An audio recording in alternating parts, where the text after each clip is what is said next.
This week we are going to talk on, there we go. We are going to talk about racial equity through the eyes of our children. Okay, so at any time, please, as always, feel free. You can stop me, put questions in the chat box. Mia's with me today. She will be going through the chats, and we are going to have breakout sessions today as well. So please, again, at any time, just feel free. Next slide. So today, our goals are, what we want to try to learn is what are windows and mirrors. And we're actually going to look at a TED Talk video about windows and mirrors.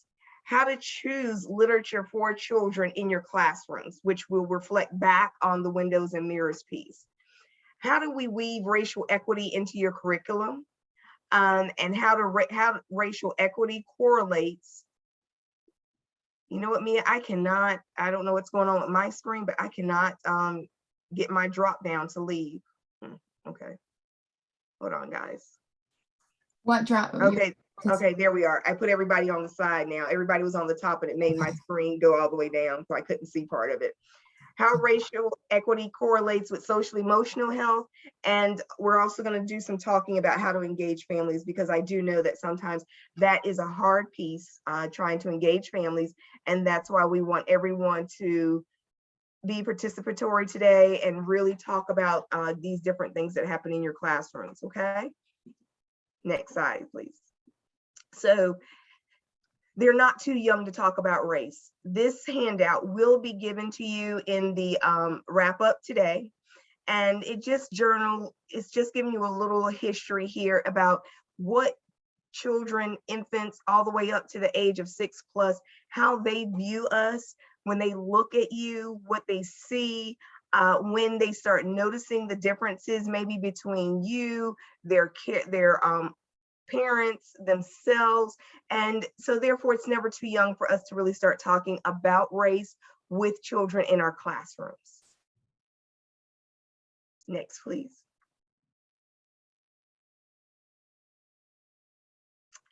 So Farm to ECE racial equity. So we're using an equity lens, and that means that we're going to acknowledge the presence of structures that shape life options and outcomes. We're going to analyze the impact of structures and a specific issue, condition, or population. And we're also going to develop structural strategies to interrupt inequities and improve outcomes and opportunities for all. So when we do look at this, it is basically saying to us that we need to look at the history and we need to decide if we're going to help make that change because of what happened in prior years. We have to accept it, we have to acknowledge it, and then we can move on from it so we can have a healthy outcome for our children. So we start with mirrors and windows, and the definition, as we see here, a mirror is a story that reflects your own culture and helps you build your identity. A window is a resource that offers you a view into someone else's experience.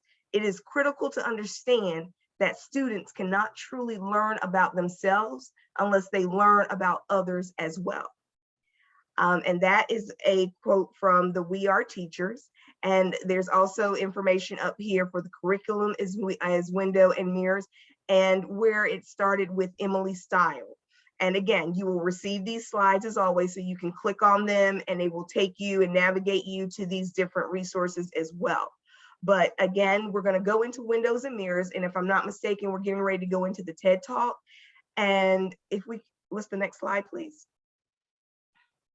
Okay, so yes, with our TED Talk, when we look at windows and mirrors, this TED Talk it moved me whenever I looked at it, whenever I was just doing research, looking about different things on the internet and just in general for racial equity when we're talking about our young children, our itty bitties, as we like to say sometimes. And this is a junior at a high school, and his descent, his ethnic background is that he is Indian. And he basically talked about what it was like when he grew up as a child. And he loves to read, and that he really never saw himself represented in any of the literature that he would read. And so I want you to look at it and listen to this from the perspective of him being a child. And without further ado, let's go into this and then we can download afterwards.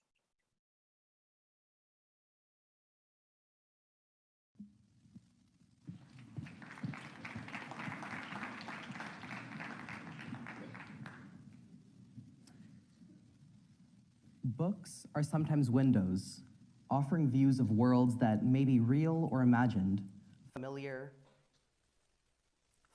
or strange.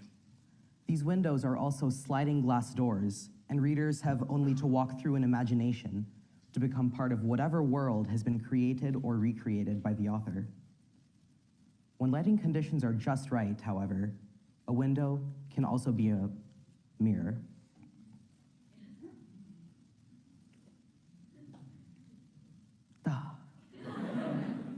All right, there we go.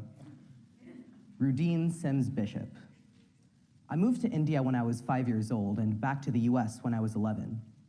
Between these ages was the time when I was starting to read for pleasure and thus began selecting the books that I was going to read myself. My starting point was my peers, all of whom were reading Percy Jackson, Harry Potter, The Hunger Games, and Diary of a Wimpy Kid. Meanwhile, my mother introduced me to such classics as Charlotte's Web and Mary Poppins. A trip to the library would offer the works of classic British authors like Roald Dahl and Enid Blyton.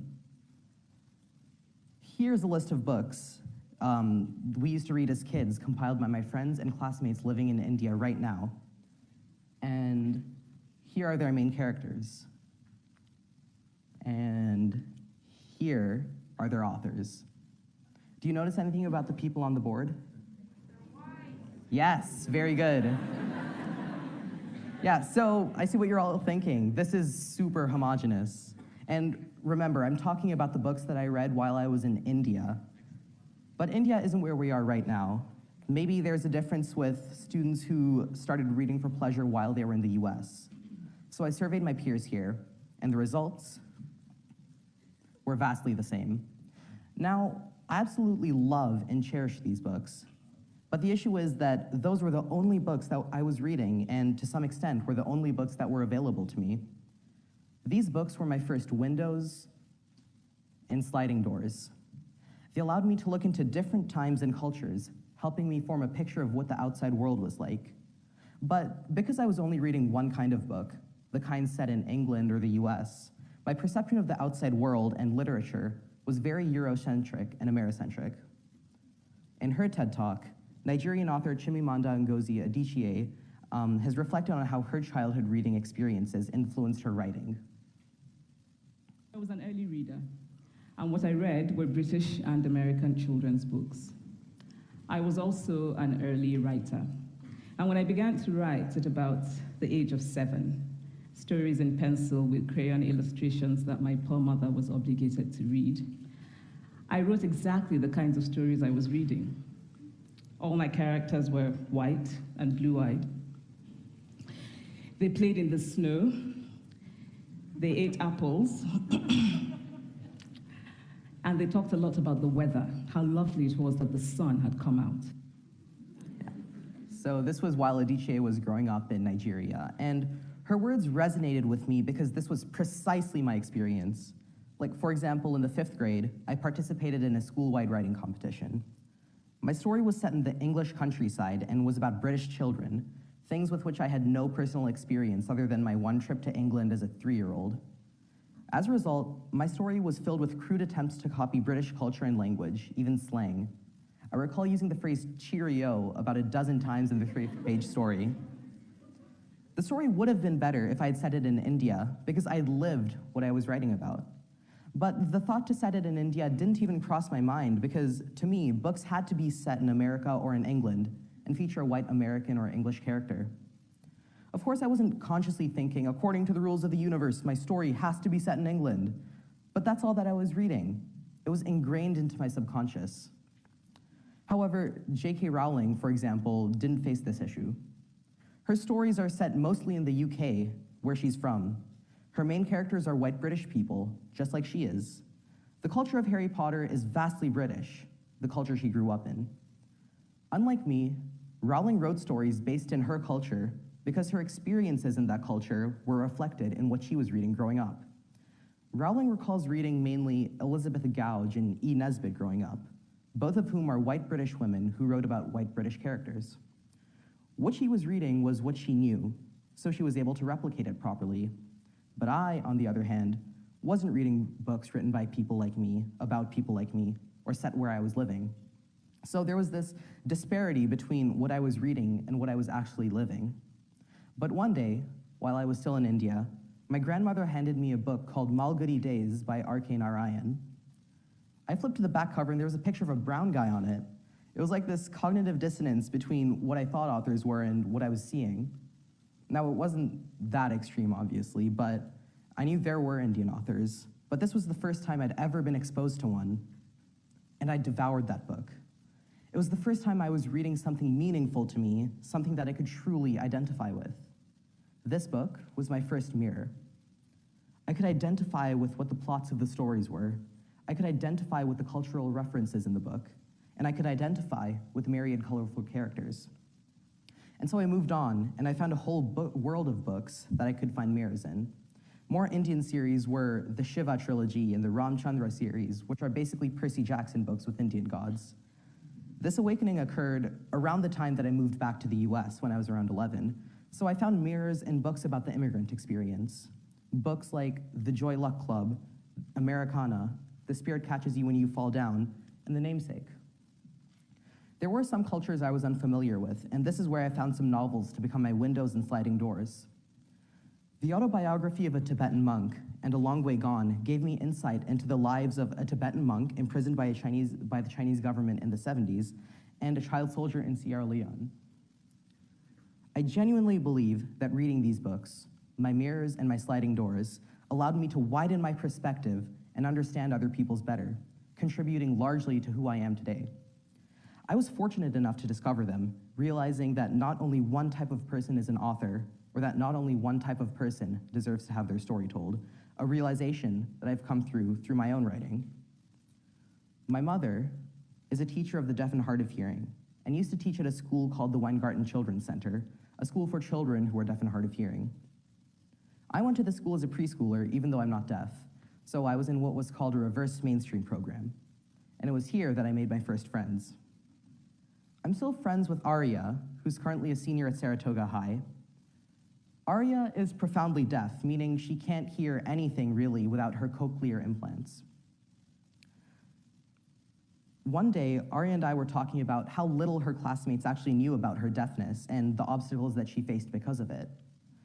I was fortunate enough to have the experience of being in a reverse mainstream program at the School for the Deaf, and I realized that I had the opportunity to share the knowledge I'd gained through this experience with others.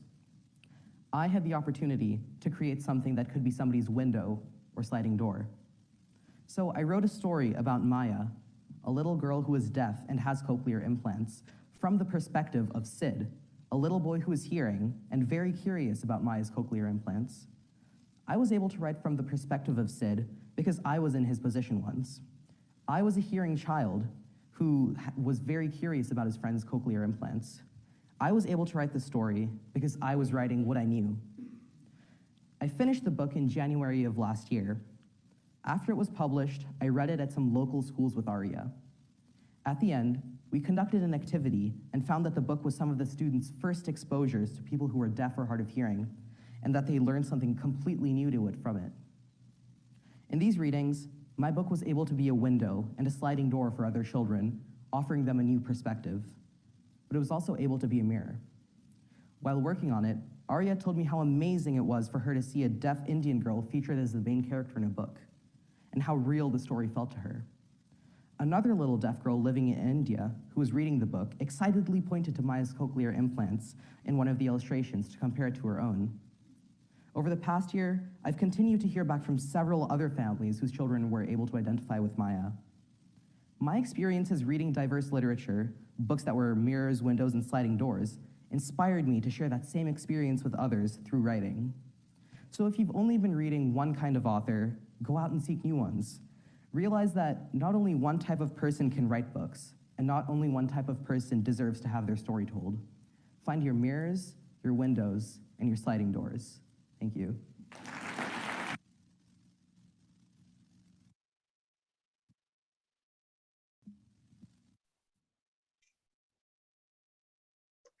Okay. So what mirrors are in your classrooms for children? You know, will I see myself in this book? That's what I have is this picture. We see a picture, we see a dad reading to his son. But when I zoom in and look at that picture, I don't see him looking at a picture that resembles himself.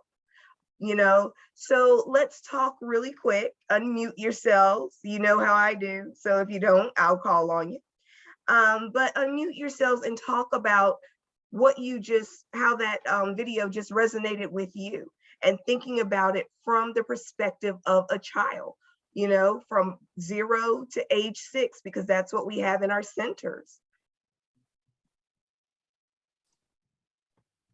Hey, Shironda, this is Risha. I'll just hop right in because I've never seen this TED Talk, so I made a note to kind of jot down the name of this young man and the title of this TED Talk, but the clip that he showed in there from the other TED Talk, I can't think of her name. I've seen that in its entirety. Okay. And it was really good to kind of see him use that piece, you know, in what he was talking about, because I know that I don't necessarily have a class where I'm in and out of, you know, I have my own program because I provide technical assistance. But I think that several years ago, I kind of took it on myself personally to make sure that one of the key features that I wanted to do, because a lot of the sites that I serve are, you know, I guess primarily comprised of Black and brown children. Okay. And so, you know, with ITERs and ECHRs and the rated license assessment, you have to have a certain number of dolls that are this color. You have to have a certain amount of food that meets, you know, these diverse needs and, you know, things like that. And my experience is pre-K, like my teaching was pre-K, NC pre-K. And so, you know, with looking at ECHRs and putting those things in classrooms and, you know, putting it with text and stuff, it was kind of written by the lesson plan. But for teachers who are in daycare settings, early childhood settings, they don't necessarily have the hand over hand curriculum that I had as an NC pre-K teacher that said you had to touch this point, you have to discuss this, you need to ask these questions, right? Right. So they're making their own lesson plans. Sometimes things just kind of go unnoticed. So coming in and taking these moments, these coachable moments to kind of say, hey, I see in your dramatic play area, you have 3 babies that all look to be either Caucasian or Asian. You know, where are your African-American babies? Where are your Hispanic babies? Where are your babies that have like a darker, you know, skin complexion? And they're like, oh, you know, something happened, blah, blah, blah. We just never replaced them. And I said, well, imagine yourself as a 3-year-old playing in the center. You know, how cool is it to have a baby that looks like you? And then we go further and we look in Library Center at books, you know, and we have these books, you know, some that, because we know that kids, they eat and they chew up the pages and sometimes they're never replaced. Right. But I talk about how representation matters, right? How, you know, a familiar face, you know, and then, you know, cartoon pictures are cute, but like real life pictures. Real life, that's what I always say too, for everything. So these children will understand what things really look like. So I'm sorry to interrupt you, but that I agree. And I always preach that too. Yeah, real life matters. And, you know, and so I talk about the age groups from infants and tots to school age children, parents, grandparents, all different dynamics and stuff like that, you know, and I go one step further and I say it's okay to use commercial stuff like from Kaplan and Lakeshore. You know, I'm not a product pusher, you know, even though I spend a lot of money with those companies, but I said, how cool is it to have a picture of Nana on the wall? Or how cool is it to have a picture of somebody that's from your family on the wall? Because I know within my own family, we have 12, 15 different shades of brown. My sister, she's light skinned with green eyes and red hair. My brother, he's like a very dark chocolate mahogany. And then I kind of fall right in the middle. So we all have very different complexions, you know, and I say embrace those things and celebrate those. And the texts and books that you have in your classroom, they should promote the exact same things that we're seeing in everyday life. Thank you so much, Risha. And it's good to hear from you too, but you are so right. My 6-year-old now, when he talks about different people at school or even here in our house, it's like a Crayola crown how he describes our skin color. So for myself and him, we're chocolate, and then grandma's a different color brown and daddy's a different color brown, but it's okay. And then his best friend is peach. That's what he says. And I'm like, that's fine with me, because he's trying to get all the different colors in his mind and understand everybody's different, but it's okay to be different. And that's a big piece too, when we're looking at the social emotional development of these children that we have in our care. We have to step back and look at things from their perspective and help coach them so that emotionally they are okay. Because we know right now, because of COVID, we're talking about this, and children are depressed, and we're not bringing this to the forefront like it should have been before COVID. And we have to help our children to understand that it's okay and they are healthy in the skin that they are in. We have to help them with that. That's a big piece of this today as well. So, but thank you again, and love seeing you too. Next slide, please. All right, so what mirrors are in your classrooms for your children? Like Risha just said, you know, what cultural beliefs do my children have? Do I encourage their culture in my classroom? Do I welcome my families to engage in their child's education by sharing activities they do at home? Are those things that you guys do? I'm sorry, Latasha, I was getting ready to call in because I saw you had unmuted, but did you want to speak, or you're good? Oh, yes. I was just going to say, like, the multicultural food and dramatic play, and like Miss Washington was saying about the different kind of babies, also in dramatic play. And I don't know if you remember, but last year at the first kickoff from Farm to ECE, when they gave us the posters. The farm posters. Yeah, I have all of those around the classroom too. And that's important because, you know, I was in corporate childcare for a long time. Then I went to nonprofit, and with the nonprofit, it was East Coast Migrant Head Start. So Migrant Head Start care. So we can make sure that these children are not in the fields with their parents. And for some of them, when we have to go and recruit to find children, believe it or not, that's where they are. But that is a part of how that family lives. That's how they make their income. And so having those pictures displayed, you have moms that are crew leaders. You have dads that are out there with the farmers because they've been coming back so much that, you know, they may be in charge of a whole field over here. And that says a lot. And those children of those parents need to know their parents are special too. They're special as well. And it will help develop that social emotional piece for them, because they're farming. If they were not farming, how would we eat? So it's all a circle together. But the biggest thing is, every child is special in their own right and come from their family that where they are special too. And that is the piece we have to get together, and we have to make sure that we are touching base with that and making sure these children know that their skin may be a different color, but it doesn't matter because they are special too. Miss Brown. Yes, ma'am. How you doing? I'm good, Tracy. How are you? Good. Happy Mother's Day, everybody. That's right. Happy Mother's Day. All caregivers on here, you take care of everybody. Sorry, I didn't lead with that. Thanks, Miss Tracy. But I want to I do want to say something. We have one of our directors here at Bad Middle Play School. Her sister actually write books about different cultures and diversity. Okay. It's Miss Carolyn Jones. Okay. I'm gonna have her to come on and talk a little bit more about it and the website you can get the books from and stuff like that. Okay. And let you know, Carolyn's not a talker, but she talks. There Okay. she go, All Miss right. Brown. Go ahead, Miss Carolyn.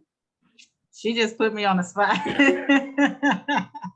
But yes, my sister actually just wrote actually 2 books, and she's actually on her 3rd one. So she's a new author.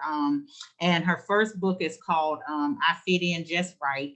And it's about a young African American boy, where she kind of takes him through his life of how he fits in with his family and friends and things like that, from infancy all the way up to adolescence.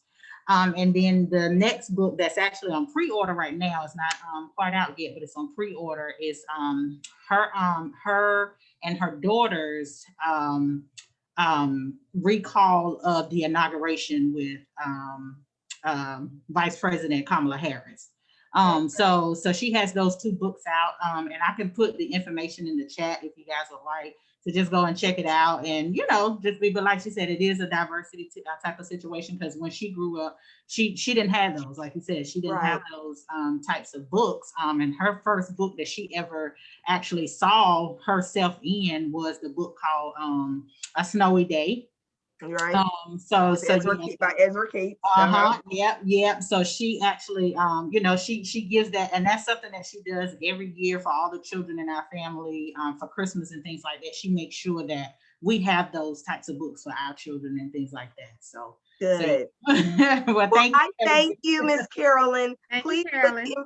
Please put that information in the chat. I Mia will. will put all of it together, because it goes back again to what he said, looking at the authors that write these books. And we're going to talk a little bit more about a food literacy kit that we have, and it has different books, but also it has a form in there for you guys so that you can learn how to pick out literature for your classrooms, because we all know, like someone said, babies, children, they mouth books. You have 5-year-olds that you find in a corner mouthing on a book, and you're like, what's going on? We need to always make sure we replenish these books in the classrooms, and that these children know they are a part of what is in this room. Okay. That's so right. Thank you again. No problem. Thank you. And I'll put that information in the chat. Okay. Thank you. Thanks. All right. Next slide. Shironda. Yeah. I just wanted to say really quickly, because I'm going to get her sister's information, because like I said, I'm not a product pusher, but outside of my full-time job, I own a publishing company, Little Brown Girl Publishing. And like one of the things that I came out with recently was my Brown Girl book box, right?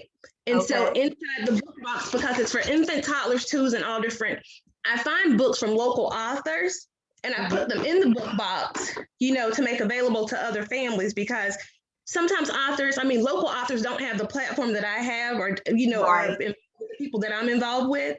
So if I put the text in my box and then I share it on my website or with my friends on social media, then it helps to circulate the book and get it out there. So I was glad to hear her say her sister, writes books, because I'm like, oh, this is a new local author that I can kind of jot down and, get her information. So thank you so much. No problem. Put it all in there. And you don't understand, guys. Right now, I have goosebumps.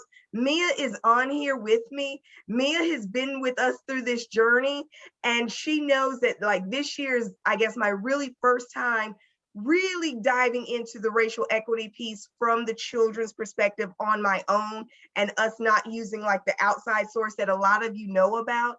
And you don't understand, this is the second time we've done this, but it's so refreshing now to hear that all of the stuff that we have been teaching you guys, from the time that I've been here to now, you're implementing it. You are sharing it. You are making sure that these babies know who they are and recognize who they are, and they know they have a place in society. So you don't understand what it does to my heart right now, because they're young, they're innocent. And if we do not do right by them, then what are we doing to our world?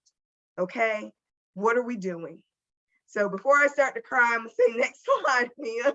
She may have to take over for me, because this is really doing something to me in a good way. And so The next 3 or 4 slides, I'm not going to go through all of them because again, this is tips for choosing multicultural books. And it goes in to help you understand all of the different things that Miss Carolyn just talked about, Risha just talked about, Tracy talked about, Ahmad talked about on mirrors on the TED Talk, and it just gives you a highlighted version as to what to look for when you're looking across your classroom at all the different children that may be there, where their backgrounds come from. Thank you, Mia. Looking at children also that are in poverty versus those that are not. You have to look at their social backgrounds too. And we have to recognize that and do what we can for these children and to help children understand that maybe they do live in an impoverished area, but that doesn't make them any less of a person, that they still stand on 2 feet, and we give them encouragement and we give them the tools and resources to help them and help their families as well. So all of the social emotional piece is together because we don't want these children coming to us or going into public school with all this social emotional baggage, okay? Because that baggage turns into school shootings. It turns into suicide. We don't want that. We want our children to know that there is a way and that they can do this, and don't let somebody come to take that away from them. Next, please. So going back to everything, this is, sorry, I had to turn. So this is a kit that we put together, and it's a food literacy kit, and it talks about, there are 4 different books that are in this kit. The kit comes with puppets as well, and all of this, you're going to get all this information, and we are to the point too of trying to put these together. So if you wanted to just buy a complete kit from us, you can. The biggest thing about these kits that happens so many times as a director, as a teacher, I would see, do not get something like this and then strip it apart. Oh, this needs to go to infants. This needs to go to my toddler room because I don't have anything. That's not what it's for. It is to stay together. There are activities in here from each of the books that we will talk about. And all the activities are available to you on the internet. So the one book, the one hen, love this one. It talks so much about farm to ECE all the way around and building that self-confidence in a child, because this child had to stop going to school because his parents did not have money. And where they worked in a village, where they lived in a village, everybody looked out for each other, because I always believe when you have children, you raise them as with a village, okay? And with this story, this child wound up with a hen, and because of that hen, he wound up getting eggs and taking them to the market and selling them at the market and bringing money and putting it back into a pot that they had.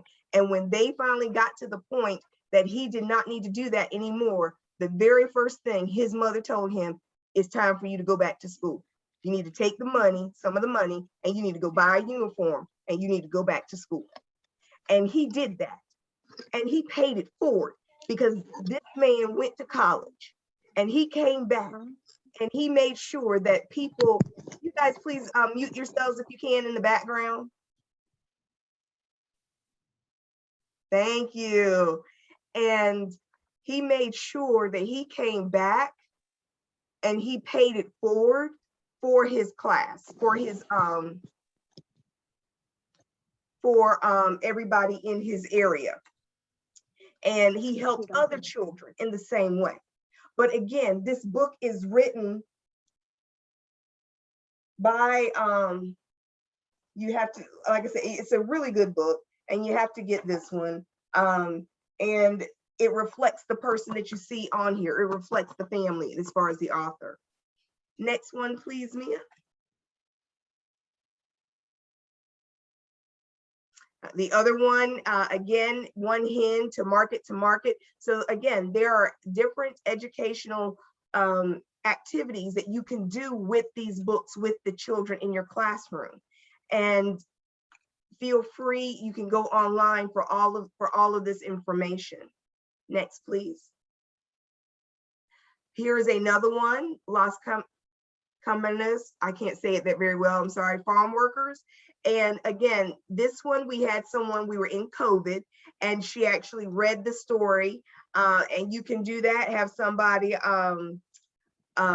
you know, in your class that maybe they're starting to read, or maybe a mom or dad can come in, and maybe you can start doing something like that once a week, and people bring in the different books. So we can very, very much help, you know, with any of that. On real quick.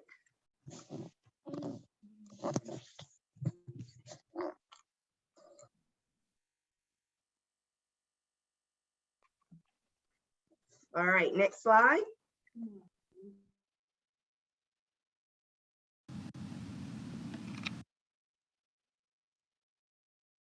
And so here we want to play the activity again. It's just reading the book Farm Workers, but afterwards, this was a quick activity that went along with it. So you can play, we're going to play this one right now for you. As a follow-up to the book Farm Workers, here's an activity that you can do. First, pick out your favorite fruit or vegetables, and you can write a little thank you note to your farm workers who brought you your food.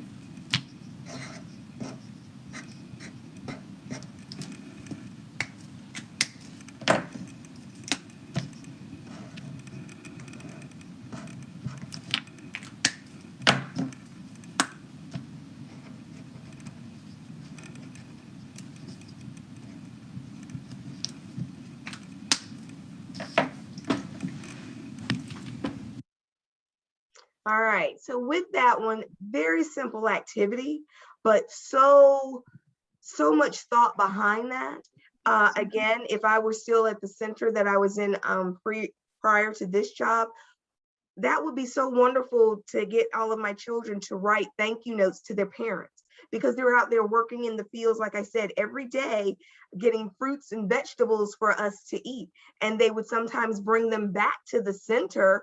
I remember one day a lady came, she had dropped her children off, and then she came back inside and she just did like this. So she came in real quietly. She did like this to me in the office, and I went with her, and she had a van full of watermelons. And I was like, oh yeah, we want those. Thank you. So, you know, thank you so much. And but how wonderful would that be to that child in the classroom for the teacher to say, okay, we're going to send thank you cards to John's mom, because she brought us all these watermelons for us to eat. Think about him. Think about his chest and how it's going to just rise up, and his head, because you're doing that for his mom, and how important that was, because we're all getting to eat, and we all are thankful for that. So these are those types of activities, when you start looking through a child's eye, that mean a lot and will help developmentally, will help them socially and emotionally.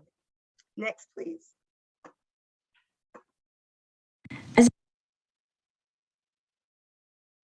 Also with farm workers, so the celebration of Cesar Chavez, that is very important in the migrant community, because he was a historical hero as far as going out and making sure things were on the up and up for farmers, for migrant workers. And we know that everything is not all the way, but he started that, and within that culture, this day, his birthday is celebrated. It's a day off to pay homage to him for that. And that's another good lesson that that would tie into farm workers and what happens in our communities. All right, so with all the things that we just talked about, we're going to give you a breakout session for about 7 or 8 minutes. And I just want you to discuss, you know, a farm to EC activity that you can do with children and adults. Tell us how you can weave racial equity into the activity from all the different things that we just talked about, okay? And so Mia is gonna go ahead, and I hope everybody's at your computers so that no one is left behind. But Mia's getting ready to break you out, right, Mia? Yep, here we go.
All right, looks like everyone is back.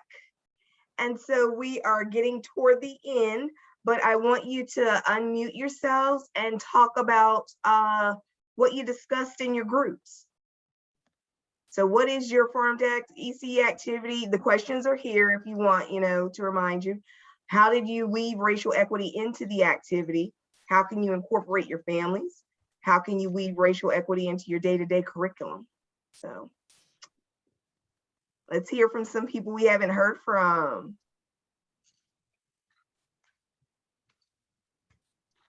Well, this is Barbara Bird from Lee County.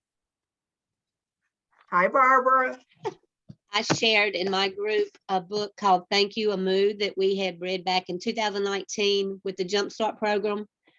But it was about a little girl. She got this from her grandmother. She would always make a big pot of stew.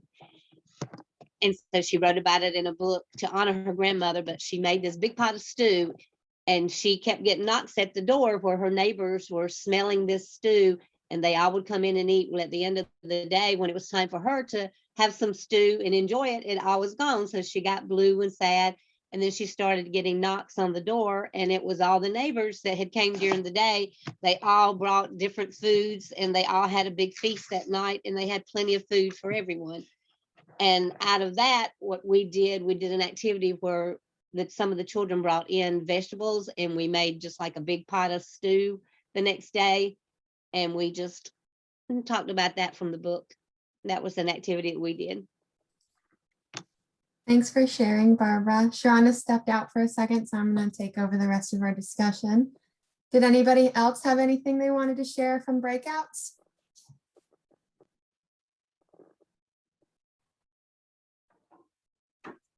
Hey, y'all. Hey, Maria. Hey, how are you, Shironda? Good, how are you? Good. Carmen was talking in our group about how they, before COVID, they would do, they did a lot of family meals together and they would have families to bring their cultural, family recipes and have an opportunity for everybody to share food together, which I thought was really wonderful. And I was just looking in my office trying to find this book I have. It's called Before We Eat by Mary Azar something, big long name starting with an A, but it's a really nice tribute to all the people that help put food on our tables. I think it's a really nice one for this subject. And I think it's pretty diverse. I was trying to find it to look in and make sure that it was. And I also noticed, Shironda, that I remembered I had this set of crayons that I got from Lakeshore that are called people color crayons. Cool, I like that. So I guess you can buy them and they're all bothering me now. They're all these different colors like cinnamon, orange, spice. So they're really pretty. But they're all the different colors that your skin might be, which would be a fun thing to do with kids anytime, really. Love it. That's all from me, but people in my group, I'm just trying to remember what Caroline had said. I had also suggested that you know, you could ask families what their favorite foods were to grow, or if they had any seeds, and you could try planting some different kinds of cultural seeds in your garden.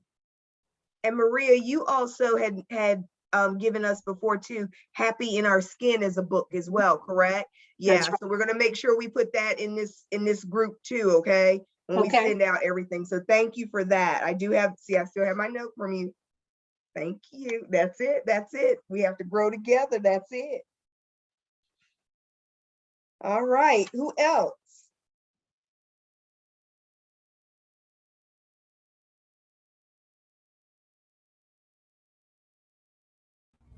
This is Adria with Bambinos Play School. So in our group, we talked about quite a bit. One of the things that we were talking about at the end of the conversation, Tracy brought to the group's attention, was just supporting the Black Farmers Market. We recently had a meeting a couple weeks ago, and it was just one of the things that we talked about with, they actually had a representative come from the Black Farmers Market. And I actually recently met with her maybe a couple days ago, just on ways that, you know, the early childhood community could support and connect with Black farmers. They have about 18 farmers within their network where, you know, their goal is just to, you know, just help inspire, you know, a self-sufficient community that supports and protects Black farmers and entrepreneurs. And it's, you know, just a good way for children to even learn and see that, you know, farmers are not just, you know, as just thinking about the TED Talk, you know, just one nationality, but there are Black farmers who do the same thing, and just kind of exposing them to it from another angle. So one of the things that we're committed to doing is supporting, you know, the Black farmers in North Carolina, and actually, you know, we buy fresh fruits and vegetables. Why not buy them from and support some of the farmers in our community? So that's just one of the things that we are really focusing on right now. Wonderful, wonderful. I'm telling you, this has really been a wonderful webinar today, because you guys have been so interactive, and I just love the fact that you are sharing what you're doing, you know, and it's not just sitting and listening, but you're actually out there, you're doing this work, and it really does make us so happy. You just don't even understand. We'll go to the next 2 slides. Again, when we talk about the racial equity piece, you know, I looked in North Carolina foundations, for those of you that may be in Head Start centers, just trying to match up the information for you, so you don't have to feel like you're going this place, that place. But looking at that social emotional piece and how it can help children and relate back to racial equity through Farm to ECE with our children. So, you know, seek out trusted teachers and caregivers as needed for emotional support, physical assistance, social interaction, problem solving, and approval. And that's very much important. I remember having a child that if he didn't trust his teacher, oh well. And when I say oh well, he was a problem child. He was labeled as a problem child. Now, love of my life, because he's still with me. He's 24 something years old, and he's so mature now, but I'm still a part of their life. But that was one thing that I did say. If he told his parents, if he does not trust his teachers, he is not going to be successful in school. He will not be. And she kept that and always talked to me about him and what was going on. And she said, you know, from Jump Street, you were right. He just, he has to have that connection. And if he doesn't, oh well. And we have to think about that with our children. Are we truly taking time to make those connections with our children to help develop the social emotional help with our children in the classrooms? Next slide. And then here as well, looking at the North Carolina Foundations for Early Learning and Development, there's one, demonstrate social skills when interacting with our children, turn taking, conflict resolution, sharing. And it teams up with the Head Start outcomes, often plays cooperatively with our children for at least short periods during this play, works with other children, and enact this play in a coordinated way. So all of this, you know, again, we tried to put everything together, branch it together for you. We have a big document that has it, but you know, it is very important. Again, I can't say it enough. We have to develop those skills in our children, and make them proud of who they are when they are walking in those hallways in school, that they can hold their heads high. They don't feel that they're being bullied. If they are, that they can say something about it. They can stand up. They know that they are important. That's what this is about. And going out, doing things in the garden, in the yard with Farm to ECE, getting the turn taking, getting those people to come in to volunteer and children can talk to them and feel empowered. That's what this is about. That's what our work is about. The next slide is actually going to show you the food literacy kit laid out, all the components of that kit that we put in there. You will see that there are the little containers that are there actually have buttons, and those are so you can do some of the activities, because there is one book at the very top that says mini beans. And I know for some schools you can't, or you can't utilize the beans for children to play with. And also it's a choke hazard.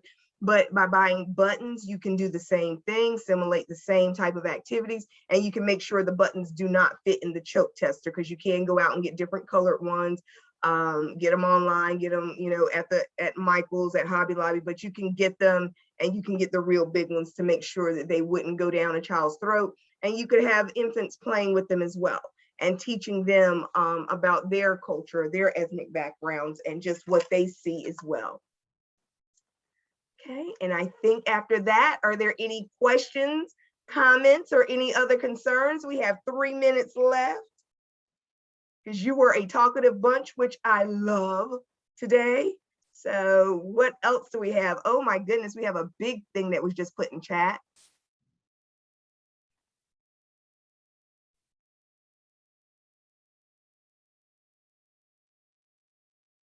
Okay, so she said it's loud in her neighborhood today, so she won't unmute, but we are out. Thinking to weave racial equity into your day today. It starts with you knowing your families that you are serving and your community as a whole.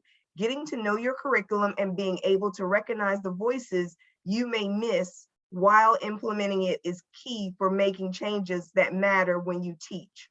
Good caregivers can recognize when our children are feeling racially assaulted and turns off, refuses to participate.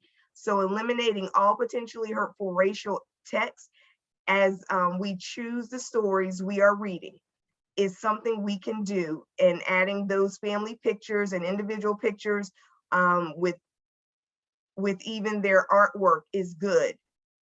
Caregivers also need to make